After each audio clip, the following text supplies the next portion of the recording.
श्रीमद् भागवत महात्म्य।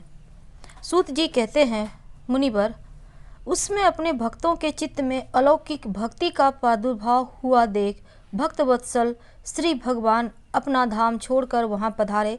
उनके गले में वरमाला शोभा पा रही थी। श्री अंग सजल जलधर के समान श्याम वर्ण था। उस पर मनोहर पीताम्बर सुशोभित था। कटी प्रदेश करधनी की लड़ियों से सुसज्जित था, जिस पर मुकुट की लटक और कानों में कुंडलों की झलक देखते ही बनती थी। वे त्रिभंग ललित भाव से खड़े हुए चित्त को चुराए लेते थे। वक्ष स्थल पर कौस्तुभ मणि दमक रही थी। सारा श्री अंग हरि चंदन से चर्चित था।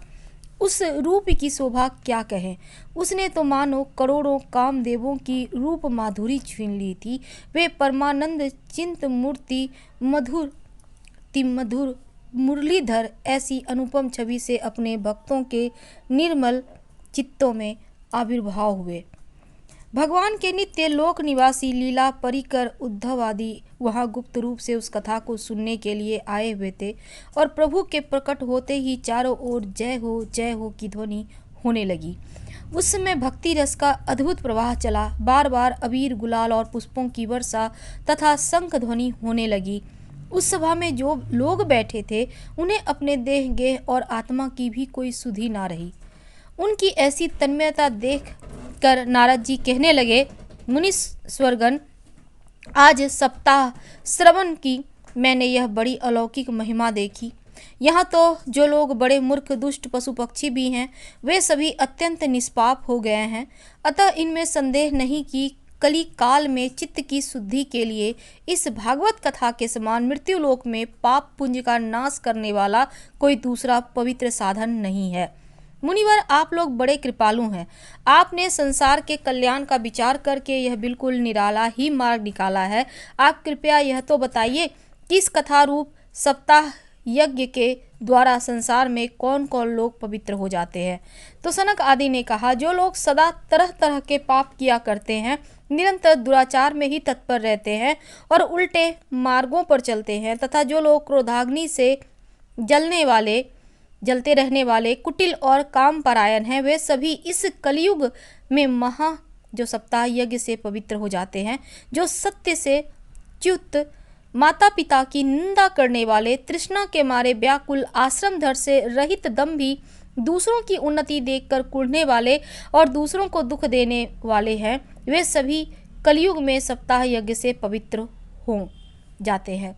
जो मदिरापान, ब्रह्म हत्या, सुकर्ण की चोरी स्वर्ण की और गुरु स्त्री गमन तथा विश्वासघात, जो 5 महापाप करने वाले हैं, छल से में रहने वाले, क्रूर पिशाचों के समान निर्दयी, ब्राह्मणों के धन से पुष्ट होने वाले और व्यभिचारी हैं, वे भी कलयुग से पवित्र हो जाते हैं। जो दुष्ट, आग्रह पूर्वक सर्वदा मन, वाणी और शरीर से पाप करते रहते हैं, दूसरे के धन से ही पुष्ट होते हैं तथा मलिन मन और दुष्ट हृदय वाले हैं, वे भी कलयुग में सप्ताह यज्ञ से पवित्र हो जाते हैं।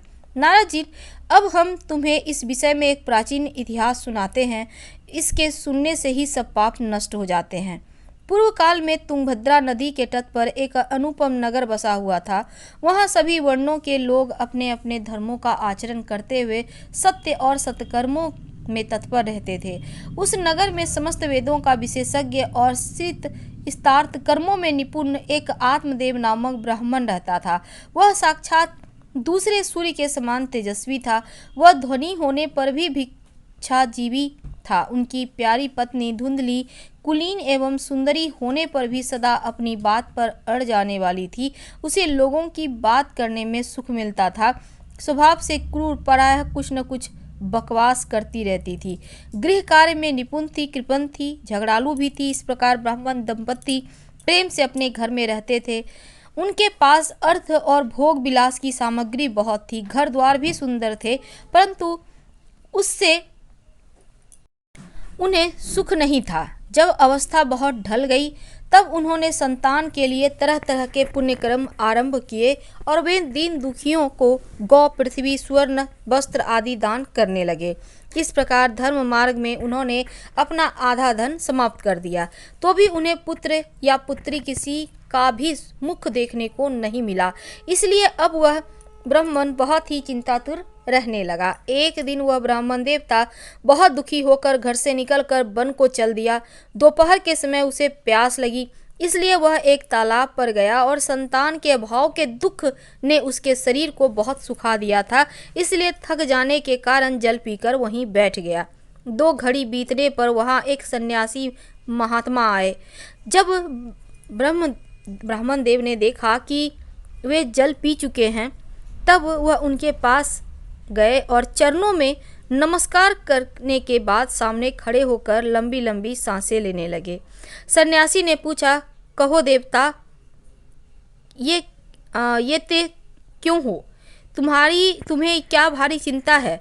तुम जल्दी ही मुझे अपने दुख का कारण बताओ। ब्राह्मण ने कहा, महाराज, मैं अपने पूर्व जन्म के पापों से संचित दुख का क्या वर्णन करूं? अब मेरे पितर मेरे द्वारा दी गई जलांजलि के जल को अपनी चिंता जनित सांस से कुछ गर्म करके पीते हैं। देवता ब्राह्मण मेरा दिया हुआ प्रसन्न मन से स्वीकार नहीं करते। संतान के लिए मैं इतना दुखी हो गया हूँ कि मुझे सब सूना ही सूना दिखाई देता है। मैं प्राण त्यागने के लिए यहाँ आया हूँ। संतानहीन जीवन को धिक्कार है, संतानहीन गृह को धिक्कार है, संतानहीन धन को धिक्कार है और संतानहीन कुल को धिक्कार है। मैं जिस गाय को पालता हूँ वह भी सर्वथा बांझ हो जाती है। जो पेड़ लगाता हूँ उस पर फल फूल नहीं लगते। मेरे घर में जो फल आता है वह भी बहुत जल्दी सड़ जाते हैं। जब मैं ऐसा अभागा और पुत्रहीन हूँ, तब फिर इस जीवन को ही रखकर मुझे क्या करना? यूँ कहकर वह ब्राह्मण दुख से व्याकुल हो उस सन्यासी महात्मा के पास फूट फूट कर रोने लगा। तब उस यतिवर के हृदय में बड़ी करुणा उत्पन्न हुई। वे योग निष्ठ थे। उन्होंने उसके ललाट की रेखाएं देखकर सारा वृतांत जान लिया। फिर उससे विस्तार पूर्वक कहने लगे। सन्यासी ने कहा, ब्राह्मण देवता, इस प्रजा प्राप्ति का मोह त्याग दो। कर्म की गति प्रबल है। विवेक का आश्रय लेकर संसार की वासना छोड़ दो। विप्रवर सुनो, मैं तुम्हें इस समय तुम्हारा प्रारब्ध देखकर निश्चय किया है कि 7 जन्म तक तुम्हारे कोई संतान किसी प्रकार नहीं हो सकती। पूर्व काल में राजा सगर एवं अंग को संतान के कारण दुख भोगना पड़ा था। ब्राह्मण, अब तुम कुटुंब की आशा छोड़ दो, संन्यास में ही सब प्रकार का सुख है। ब्राह्मण ने कहा, महात्मा जी, विवेक से मेरा क्या होगा?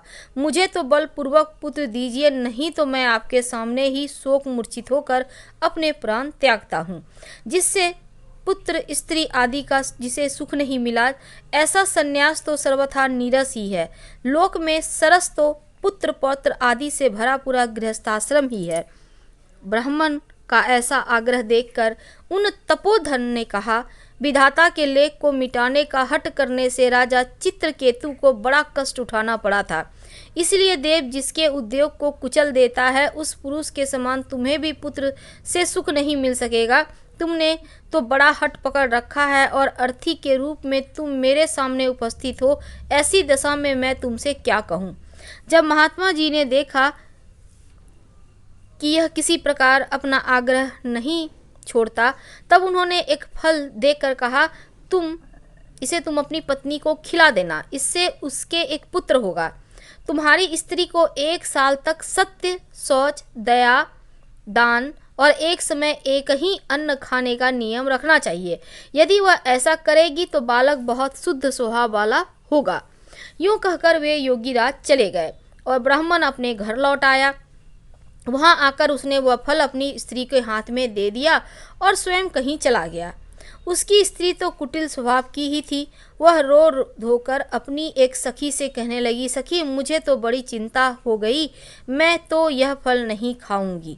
फल खाने से गर्भ रहेगा, गर्भ से पेट बढ़ जाएगा, फिर कुछ खाया पिया नहीं जाएगा, इससे मेरी शक्ति छीन हो जाएगी, तब घर का काम धंधा कैसे होगा? और दैववश यदि कहीं गांव में डाकुओं का आक्रमण हो गया तो गर्भिणी स्त्री कैसे भोगेगी? यदि सुख देव जी की तरह यह गर्भ भी पेट में ही रह गया तो इसे बाहर कैसे निकाला जाएगा, और कहीं प्रसव काल के समय वह टेढ़ा हो गया तो फिर प्राणों से भी हाथ धोना पड़ेगा। यह भी प्रसव के समय बड़ी भयंकर पीड़ा होती है। मैं सुकुमारी भला यह सब कैसे सह सकूंगी। मैं जब दुर्बल पड़ जाऊंगी तब ननद रानी आकर घर का सब माल समेट ले जाएंगी, और मुझसे तो सत्य शौच आदि नियमों का पालन होना भी कठिन ही जान पड़ता है। जो स्त्री बच्चा जनती है उसे उस बच्चे के लालन पालन में भी बड़ा कष्ट होता है। मेरे विचार से तो बंध्या या विधवा स्त्री ही सुखी है। मन में ऐसी ही तरह तरह के कुतर्क उठने से उसने वह फल नहीं खाया, और जब पति ने उससे पूछा फल खा लिया तो उसने कह दिया हाँ खा लिया। एक दिन उसकी बहन अपने आप ही उसके घर आई। तब उसने अपनी बहन को सारा वृत्तांत सुनाकर कहा कि मेरे मन में इसकी बड़ी चिंता है। मैं इस दुख के कारण दिनों दिन दुबली हो रही हूँ। बहन मैं क्या करूँ। बहन ने कहा मेरे पेट में बच्चा है, प्रसव होने पर वह बालक मैं तुझे दे दूंगी। तब तक तू गर्भवती के समान घर में गुप्त रूप से सुख से रह। तू मेरे पति को कुछ धन दे देगी तो वे तुझे अपना बालक दे देंगे। हम ऐसी युक्ति करेंगी कि जिसमें सब लोग यही कहें कि बालक 6 महीने का होकर इसका बालक 6 महीने का होकर मर गया, और मैं नित्य प्रति तेरे घर आकर उस बालक का पालन पोषण करती रहूंगी। तू इस समय इसकी जांच करने के लिए यह फल गौ को खिला दे। ब्राह्मणी ने स्त्री स्वभाव बस जो जो उसकी बहन ने कहा वैसा ही किया। इसके पश्चात समय अनुसार जब उस स्त्री के पुत्र हुआ तो उसके पिता ने चुपचाप लाकर उसे धुंधली को दे दिया, और उसे आत्मदेव को सूचना दे दी कि मेरे सुखपूर्वक बालक हो गए हैं। इस प्रकार आत्मदेव के पुत्र हुआ सुनकर सब लोग बड़ा आनंद हुए। ब्राह्मण ने उसका जात कर्म संस्कार करके ब्राह्मणों को दान दिया, और उसके द्वार पर गाना बजाना अनेक प्रकार के मांगलिक कृत्य होने लगे। धुंधली ने अपने पति से कहा मेरे स्तनों में तो दूध ही नहीं, फिर गौ आदि किसी अन्य जीव के दूध से मैं इस बालक का किस प्रकार पालन करूंगी। मेरी बहन के अभी बालक हुआ था, मर गया है, उसे बुलाकर अपने यहाँ रख लेते हैं तो इस बच्चे का पालन पोषण वह कर लेगी। तब पुत्र को की रक्षा के लिए आत्मदेव ने वैसा ही किया, और माता धुंधली ने उस बालक का नाम धुंधकारी रखा। इसके बाद 3 महीने बीतने पर उस गौ के भी एक मनुष्य का आकार का बच्चा हुआ। वह सर्वांग सुंदर, दिव्य, निर्मल और सुवर्ण की सी कांति वाला था। उसे देखकर ब्राह्मण देवता को बड़ा आनंद हुआ, और उसने स्वयं ही उसके सब संस्कार किए। इस समाचार से सब लोगों को बड़ा आश्चर्य हुआ, और वे बालक को देखने के लिए आए तथा आपस में कहने लगे देखो भाई, अब आत्मदेव का कैसा भाग्य उदय हुआ है। कैसे आश्चर्य की बात है कि गौ के भी ऐसा दिव्य रूप बालक उत्पन्न हुआ।